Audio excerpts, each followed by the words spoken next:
Hello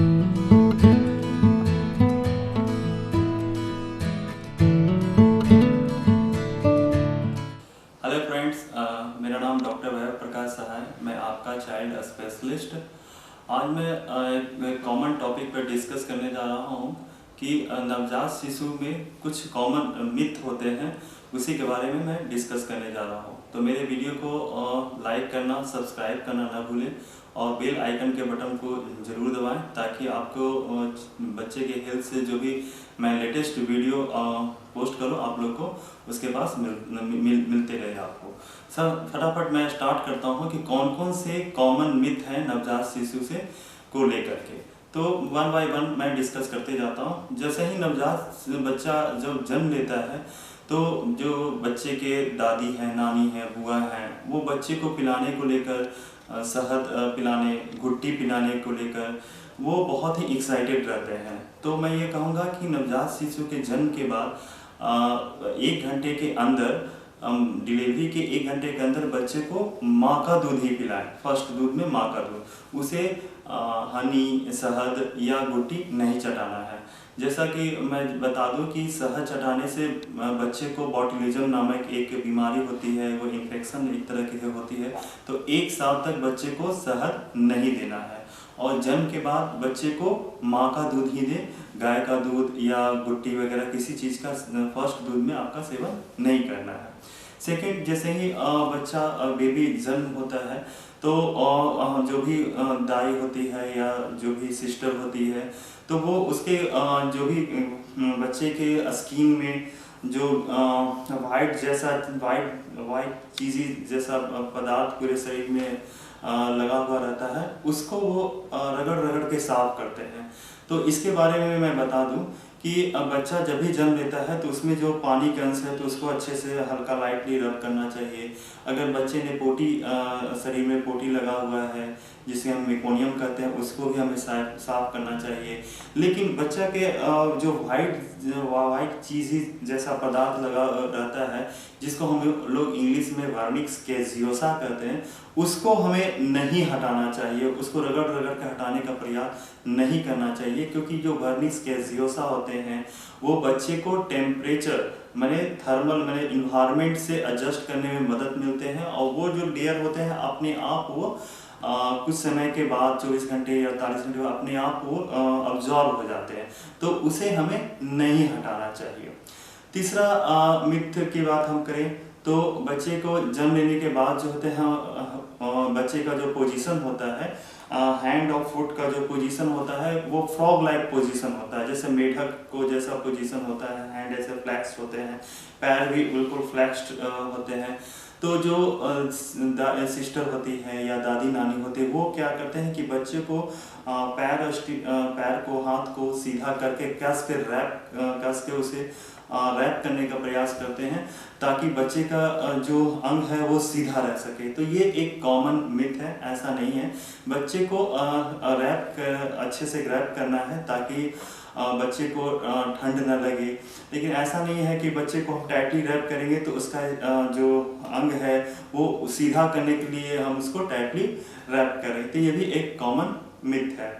उसके बाद हम बात करते हैं कि जब भी नवजात शिशु जन्म लेते हैं तो उसके बाद बहुत सारे जो पुराने जो बुआ होते हैं, दादा दादी होते हैं, वो कहते हैं कि बच्चे को गंदा लगा हुआ है, इसको हम नहला देते हैं। तो इसके बारे में हम बात करते हैं। बच्चे को जन्म के बाद जो है 24 आवर के बाद 24 घंटे के बाद बच्चे को सिर्फ हमको स्पॉन्जिंग करना है। स्पॉन्जिंग करने का मतलब है कि कपड़ा से लुकवार्म वाटर में गुनगुने पानी से पूरे शरीर को उसको हमको पोंछना है, उसको नहलाना नहीं है। बच्चे को जो है नहलाना हम लोग एज ए पेडियाट्रिशियन हम लोग अपने जो भी मेरे पास बच्चे आते हैं तो हम लोग रिकमेंड करते हैं कि 7 डेज के बाद ही बच्चे को आप उसे बाथिंग करवाइए। सिर्फ जब तक नाभि कट के अच्छे से गिर नहीं जाता है तब तक आप बेबी को बात नहीं करवाना। हाँ, स्पॉन्जिंग 24 घंटे के बाद हम करवा सकते हैं और उसके 2-3 दिन के बाद फिर से हम स्पॉन्जिंग लुकवार्म वाटर के द्वारा कर सकते हैं। उसके बाद बच्चे में एक कॉमन मिथ आती है कि जैसे बच्चे जब जन्म लेते हैं तो बच्चे की आँख में जो है सुरमा या काजल लगा दिया जाता है ताकि बच्चे के आँख जो है वो बड़ी बड़ी हो जाए। तो ऐसी कोई स्टडी नहीं है, मैं बता दूं कि सुरमा या काजल लगाने से बच्चे की आँख वो बड़ी हो जाती है। इनफैक्ट कि जो हम काजल लगाते हैं, जो हमारे वाइट वाले जो पार्ट होते हैं आई को, जिसको हम लोग इंग्लिश में स्क्लेरा कहते हैं, उसमें इन्फेक्शन का खतरा हो जाता है। इसीलिए बच्चे को काजल या सुरमा न लगाएं। अगर आपको लगता है कि बच्चे को बुरी एक कॉमन मिथ है कि 6 महीना के अंदर बच्चे को अगर माँ के दूध के साथ साथ हम बच्चे को अगर गाय का दूध या फॉर्मूला मिल्क या डब्बे का दूध पिलाते हैं तो बच्चे का ग्रोथ हेल्थ अच्छा हो जाएगा। तो ये एक कॉमन मिथ है, ऐसा नहीं है। 6 महीना तक बच्चे को सिर्फ हम अगर माँ का दूध ही पिलाना है, अगर माँ का दूध अच्छे से आ रहा है तो माँ का दूध ही पिलाना है, इसके अलावा बच्चे को और कोई दूध नहीं देना है। अनदर एक कॉमन मिथ है कि बच्चे को, जैसे हम लोग को गर्मी में बहुत ज़्यादा प्यास लगती है तो लोग कहते हैं कि इतने ज़्यादा गर्मी हो रहे हैं, बच्चे को हम नवजात शिशु को हम पानी दे दें। तो इसके बच्चे को 6 महीना तक मैं बता दूं कि सिर्फ और सिर्फ माँ का दूध देना है, पानी नहीं देना है। जो माँ का दूध बच्चे पीते हैं उसमें सफिशिएंट मात्रा में, ब्रेस्ट मिल्क में 70 to 80% जो होते हैं पानी की मात्रा होती है, जो बच्चे के लिए प्यास के लिए सफिशिएंट होती है। अगर हम बच्चे को हम पानी देते हैं गर्मी के मौसम में तो इससे कि बच्चे की प्यास तो मिट जाएगी, लेकिन बच्चे इसके साथ साथ बच्चे की भूख भी मिट जाएगी, जिसके फलस्वरूप बच्चा अच्छे से वो ब्रेस्ट फीड जो अच्छे से नहीं ले पाएगा। इसलिए ये कॉमन मिथ है। एक कॉमन मिथ है कि बच्चे के जन्म लेने के बाद नाभि में गांव के लोग जो हैं वो गोबर, गाय का गोबर लगा देते हैं। तो ऐसा नहीं करना है, उससे और बच्चे को इन्फेक्शन होगा। तो गाय का गोबर बच्चे के नाभि पर नहीं देना है। अब एक जैसे ही नवजात शिशु जन्म लेते हैं तो उसके जो जननांग जिसे कहते हैं, जेनिटेलिया कहते हैं, तो उसके रिलेटेड भी कुछ मिथ होते हैं। अगर लड़का है तो लड़का का पेनिस जो है वो पूरी तरह खुल नहीं पाता है, तो मदर या पेरेंट्स सोचते हैं कि बच्चे को कुछ प्रॉब्लम है। तो ये कॉमन मिथ है, ऐसा नहीं है। हर एक बच्चे का जो है, जो नवजात शिशु का, वो पेनिस पूरी तरह रिट्रैक्ट नहीं हो पाता है। अगर गर्ल्स चाइल्ड है तो गर्ल्स चाइल्ड पे फर्स्ट 10 डेज में कुछ नवजात शिशु गर्ल्स बेबी में देखा गया है कि वो वेजाइना के थ्रू उसमें ब्लड आना स्टार्ट हो जाते हैं 2-3 दिन 4 दिन के बाद से।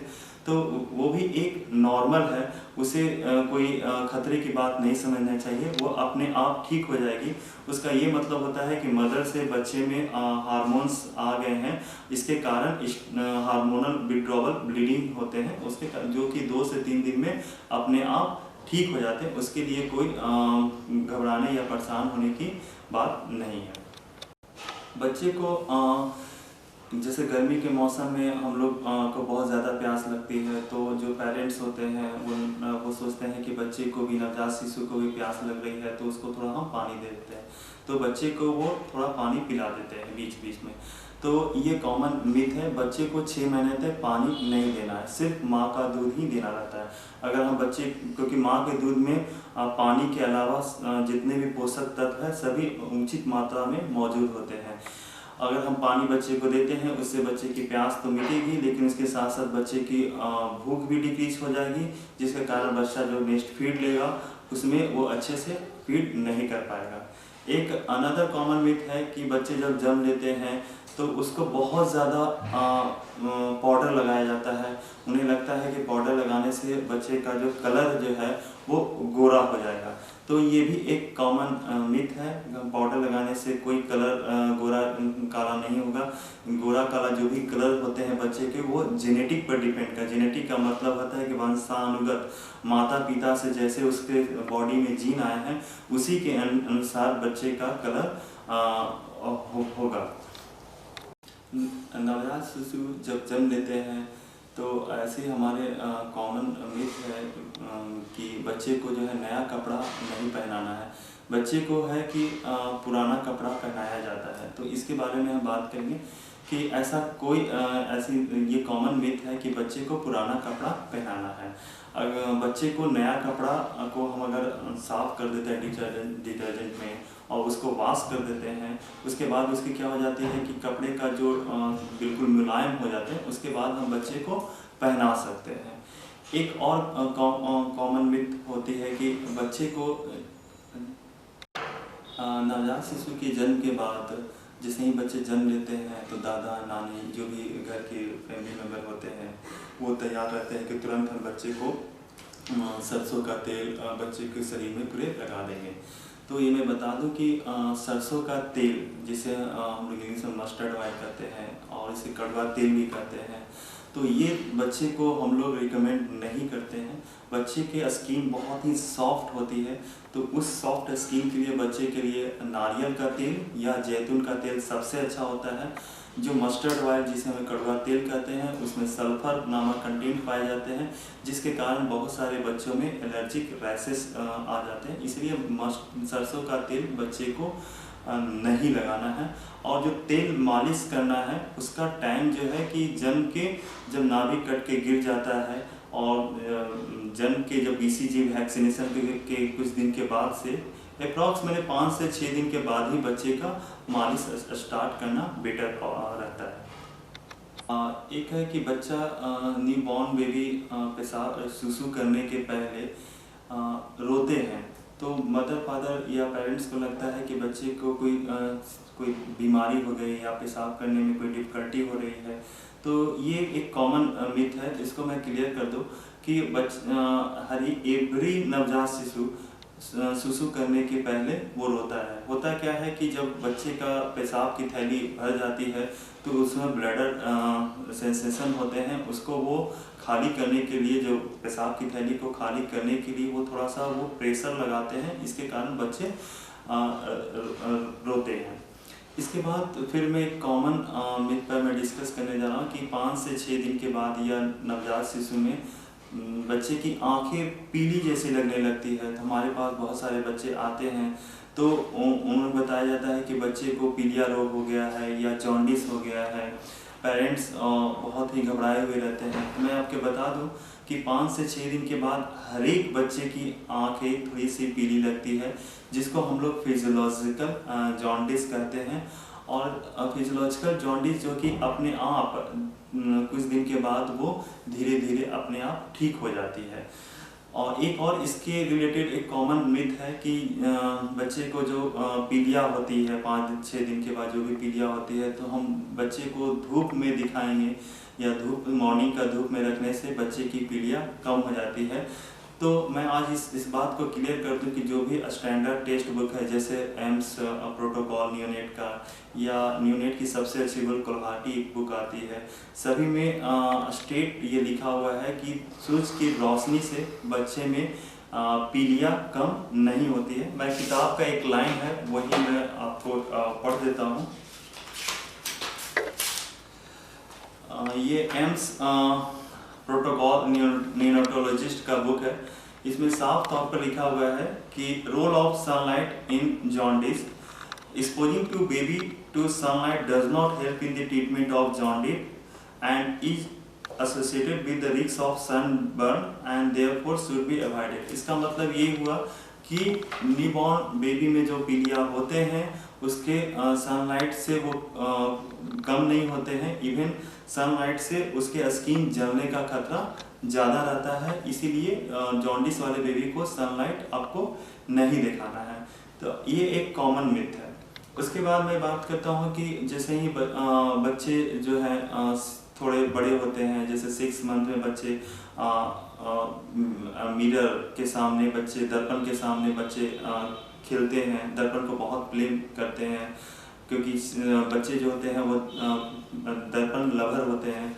तो लोग को कहना है कि जो बच्चे ज़्यादा मिरर के साथ खेलेंगे तो उनकी दांतें देर से आएगी, बच्चे को लैट्रिन बहुत ज़्यादा होगा। तो ये एक कॉमन मिथ है, इसका कोई कनेक्शन नहीं है होता है।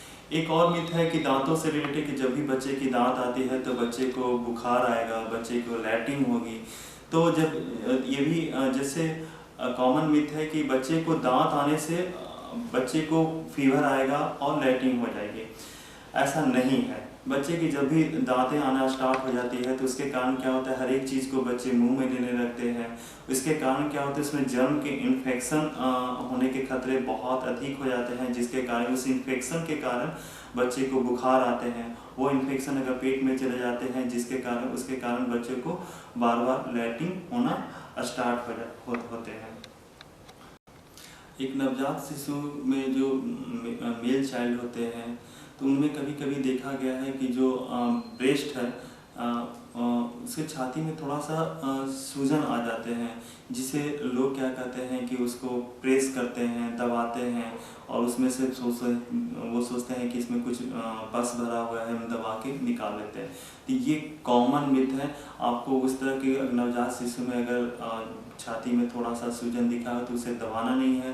दबाने से क्या हो जाते हैं, जो अंदर के ग्लैंड है वो और स्टिमुलेट हो जाते हैं। अगर पस वगैरह है उसको हम प्रेस करते हैं और इन्फेक्शन का खतरा हमें बढ़ जाता है। तो ये सब आज मैंने ये सब जो है कॉमन मिथ है जिसको मैंने एक एक करके डिस्कस किया है और क्लियर किया है। होपफुली आपको मेरा वीडियो जरूर पसंद आया होगा। मेरे वीडियो को लाइक और सब्सक्राइब करना ना भूलें और बेल आइकन के बटन को जरूर दबाएं। Thank you.